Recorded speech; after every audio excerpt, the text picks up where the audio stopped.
Bilang mo ba na isang bote? Promise? Promise. Pre, pasensya na. Mahal ko din kasi siya eh. Pasensya na, pero...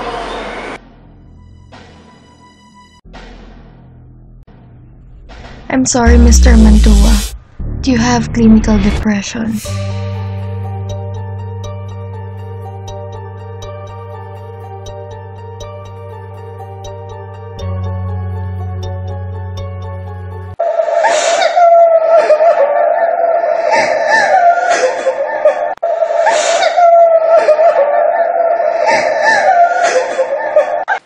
Sino ka? Anong ginagawa mo dito?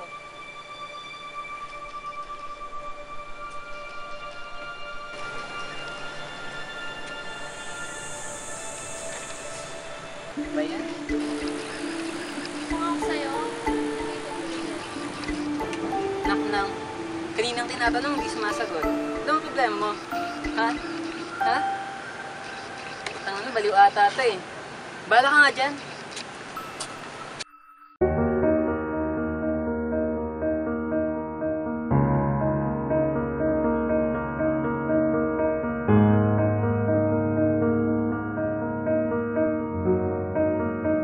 Ma'am, may bibigay daw po kayo sa akin.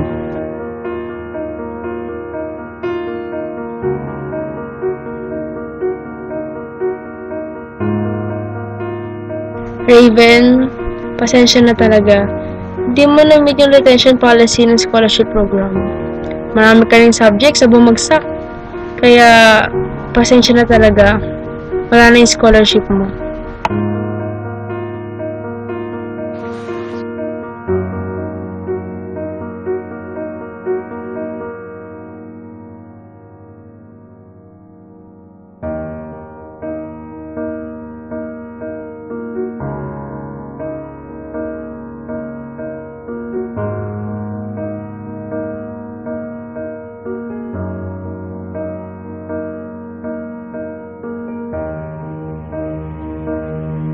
Pangalawang beses ko nang gagawin to.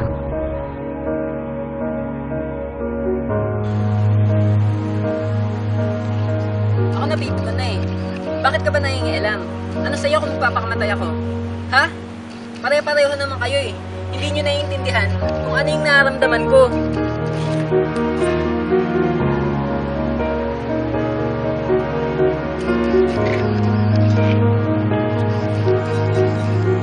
Hindi ko na naiintindihan kung ano yung nangyayari sa buhay ko. Pakamatay yung nanay ko dahil sa sakit sa depresyon.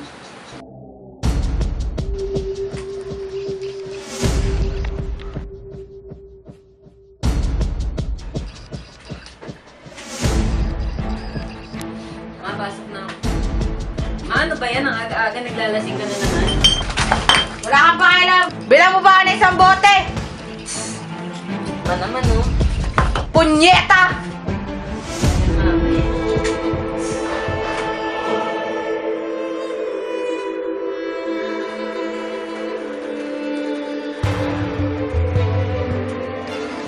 Malala. Hindi ba yung nagmana ng sakit ngayon?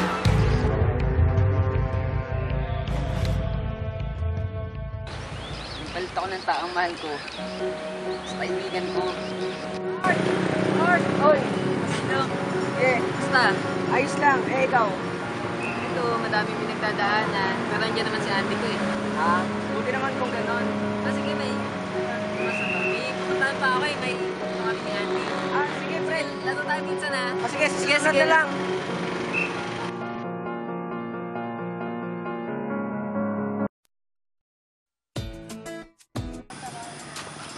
Hi, babe. Bakit ka malungkot? Ito nga dito. At naman ako malulungkot. Kaya dito ka. Oo naman. Baliw na baliw sa'yo. Para sa'yo. Hindi naman ng babe ko. O bakit isa mo? Iisa ka lang kasi sa buhay.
Dahil dyan, susuko ka na? Ako nga lagi akong binubugbog ng nanay ko kahit wala akong ginagawang kasalanan. Hindi mo tigas ang buhay ko. Nagkanda-leche-leche yung buhay ko. Nay! Tama Ano? Sasagot ka pa? Ha? Ano? Ha? Ano? Sasagot ka pa? na po! Hindi ko na kaya! Hindi mo na pala kaya eh. Mamatay ka na! Wala akong kaibigan. Lahat sila ayaw nila sa akin.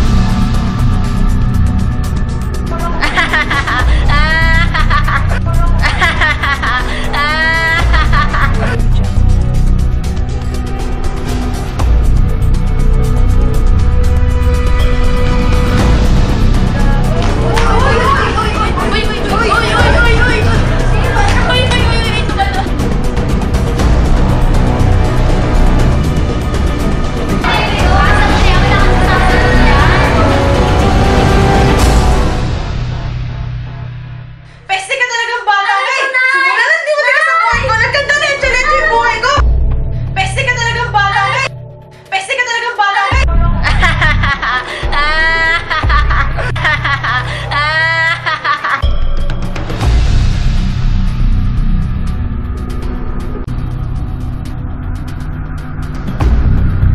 Sino nga kaya yun? Dahil sa kanya nalaman ko na mali yung gagawin ko. Buti nagbago ko. Nalaman ko na hindi pagpapakamatay ang solusyon sa mga problema. Dapat may gawin ako. Sa matuwa po, na lang at pupunta kami sa mga monthly check-ups natin. Actually, nag-i-improve na yung condition mo ito sa clinical depression. Tumataas na rin yung serotonin level mo. Basta, siguraduhin mo lang na inom ka ng gamot at dapat lagi mo kausapin yung mga kaibigan mo. Yes. Mabuti na lang talaga at maayos na yung condition mo. Kasi dati meron din kaming isang pasyente na na-admit sa clinical depression. Actually, ito nga siya eh.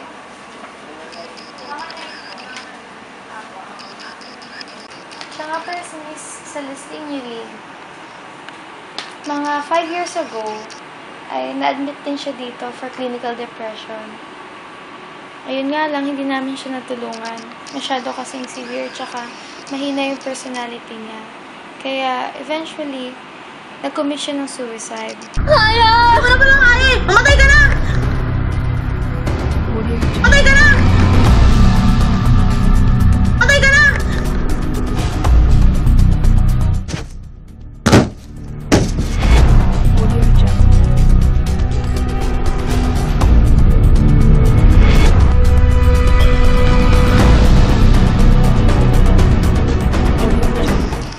Kaya ikaw, buti na lang. Hindi yun natuloy sa'yo.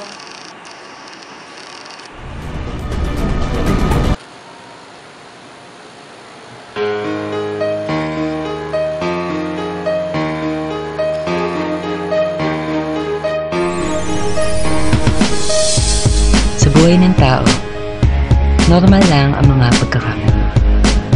Mga maling gawi, maling desisyon, sunod-sunod na pagkakamali.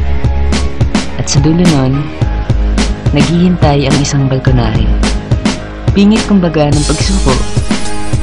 Ikaw, tatalon ka ba? Bago magawin yan, lumingon ka muna. At doon mo makikita ang mga taong tunay na nagmamahal sa'yo. Naghihintay, hindi nawawalan ng pag-asa na sana ay mabalik ka. Umaasang makasama ka sa pagdaan ng buhay. Ano? Tatalon ka pa ba? Wala namang magagawa yan eh. Hindi kailanman nananalo ang mga sumusuko. Pagpatuloy ang karera. Habang may buhay, may pag-asa. Huwag magtatalo sa problema. Balkonahe talikuran na.